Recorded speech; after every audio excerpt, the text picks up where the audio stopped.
പത്മനാഭനാണ്.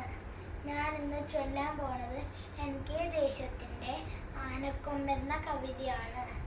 അമ്പല ഗോപുര നടയിൽ ഒരാനക്കൊമ്പനെ ഞാൻ കണ്ടേ, മുമ്പ് മുതൽക്ക് ആനയിൽ ഇത്തിരി കമ്പം എനിക്കുണ്ടേ, മുമ്പിൽ തുമ്പ് തുളഞ്ഞു വളഞ്ഞൊരു തുമ്പിക്കലമുണ്ടേ, കണ്ട മരത്തിൽ ചില്ലകൾ ചേർത്താൻ വേണ്ട കരുത്തുണ്ടേ, വളഞ്ഞൊരുണ്ടും വെളുത്ത കൂർത്തും വളർന്ന കൊമ്പുണ്ടേ, വളരെ ചെറുതായി കണ്ണുകളുണ്ട്, വലിയൊരു വയറുണ്ടേ, കാറ്റത്താടും ചേമ്പില മാതിരി കാതുകൾ രണ്ടുണ്ടേ, കാലുകളല്ല കനത്ത കരിങ്കൽ തൂണുകൾ നാലുണ്ട്, കൂടുതലുണ്ട് കുറുമ്പാ കൊമ്പന് കൂച്ചി വിലങ്ങുണ്ടേ, കൂട്ടേ നിൽപ്പുണ്ടരികിൽ പാപ്പാൻ കുറുവടിയും കൊണ്ടേ, കട്ട നിറമാണുടലും കാലും കഴുത്തും എന്നാലും, വെളുത്ത ഭസ്മ കുറിപ്പോൾ നെറ്റിയിൽ ഇത്തിരി പാണ്ടുണ്ടേ, ആളുകളേറെ കൗതുകമോടെ കണ്ണെറിയുന്നുണ്ട്,